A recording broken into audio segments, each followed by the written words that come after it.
Good morning, students. Welcome to my next video. Today we are going to discuss our new point. Okay, chapter 10. इसका कौन सा point चलो हमारा ये point चलो था. Okay,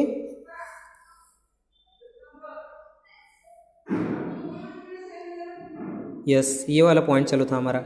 The air around us have various types of unwanted particles such as smoke, dust. Okay, हमारे आजू बाजू में जो एयर है ना उसमें बहुत सारे अनवांटेड पार्टिकल्स होते हैं. जैसे कौन कौन से होते हैं? पॉलन्स है. पॉलन्स कहाँ से आते हैं? ये फूल्स के अंदर होते हैं पॉलन्स. ओके, स्मोक होती है, डस्ट होता है हमारे आजू बाजू में.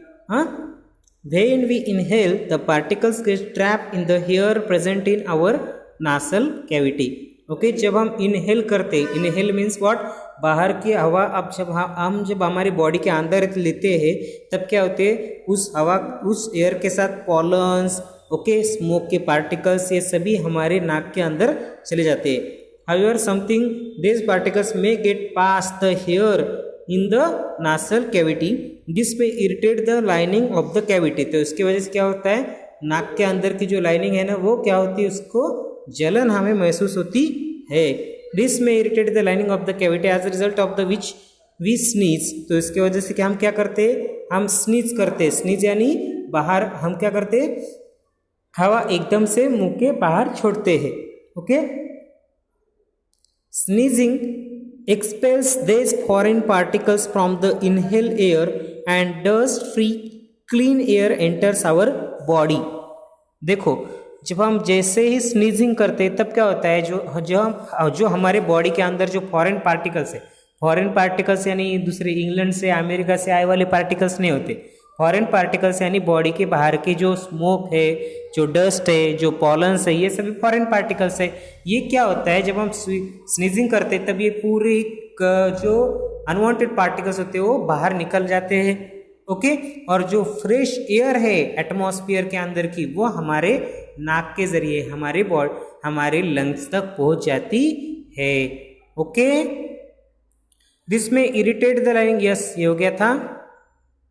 Take care when you sneeze you should cover your nose so that the foreign particles you expel are not inhaled by other person.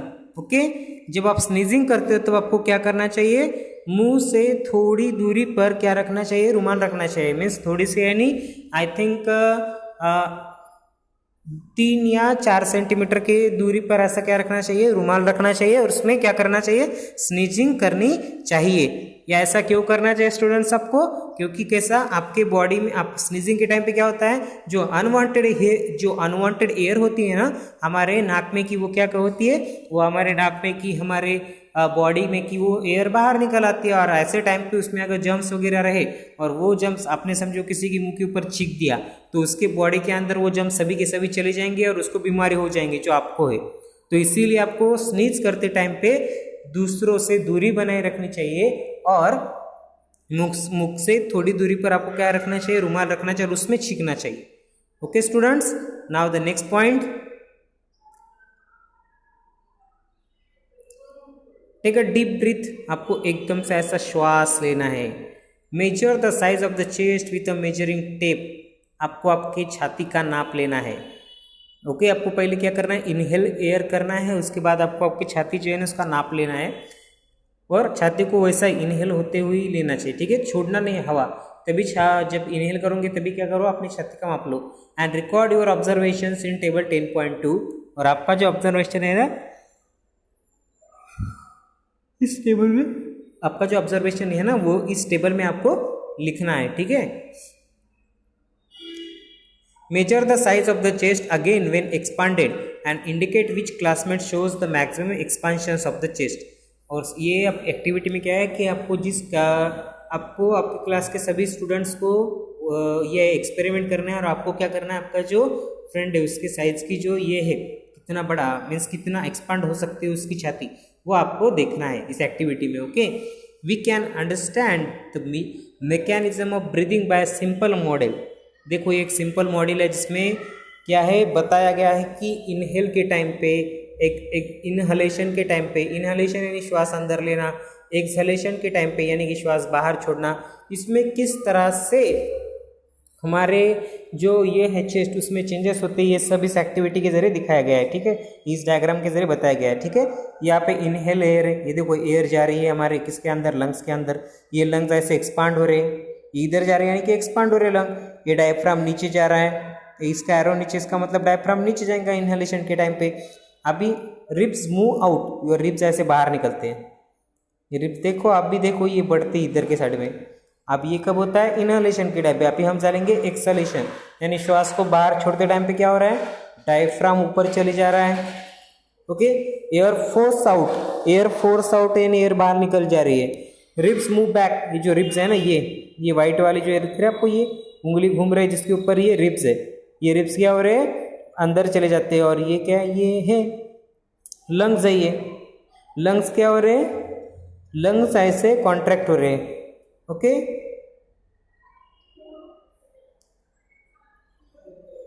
Next. तो इस तरह से हमारा जो आपको ये पॉइंट है खत्म हो गया। आपको ऑब्जर्वेशन इसमें लिखने के, नेम ऑफ द क्लासमेट, आपके क्लासमेट का नाम लिखना है। साइज ऑफ द चेस्ट, उसकी चेस्ट की साइज कितनी है ड्यूरिंग इनहालेशन, श्वास अंदर लेने के टाइम पे उसकी हाई साइज, उसकी छाती की साइज कितनी थी, एक्सहेलेशन के टाइम पे उसकी छाती की साइज कितनी थी। डिफरेंस इन साइजेस, उनके साइजेस में क्या डिफरेंस है वो भी लिखना है। Now next point, to understand the expansions of the lungs, pull the rubber sheet from the base downward and watch the balloons. Next, push the rubber plastic sheet up and observe the balloons. Did you see any change in the balloons? What do the balloons in this model represent? Which does the rubber sheet represent? देखो ये है वो ये activity जो है ना student, ये activity में आपको थोड़ी देर के बाद बता दूंगा। ठीक है, यहाँ से लेकर यहाँ तक का पार्ट। ठीक है, नेक्स्ट वाला पॉइंट,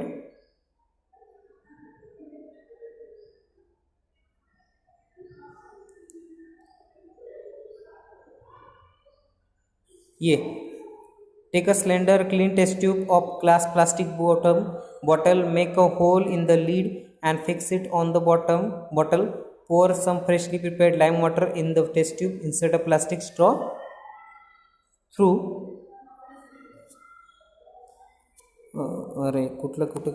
through नेक्स्ट ये वाला पॉइंट देखो students, breathe for a better life, यानी एक अच्छी जिंदगी के लिए ब्रीदिंग क्यों इंपॉर्टेंट है। Regular traditional breathing exercise can increase the capacity of the lungs. Okay, जब आप रेगुलर एक्सरसाइज करते हो ना, ठीक है, फिर वो प्राणायाम करो या समझो आप दूसरे पर फिजिकल एक्सरसाइज कर सकते हो, उससे क्या होता है आपकी जो लंग्स है ना वो बड़े हो जाते हैं। ठीक है, increase the size of the lung.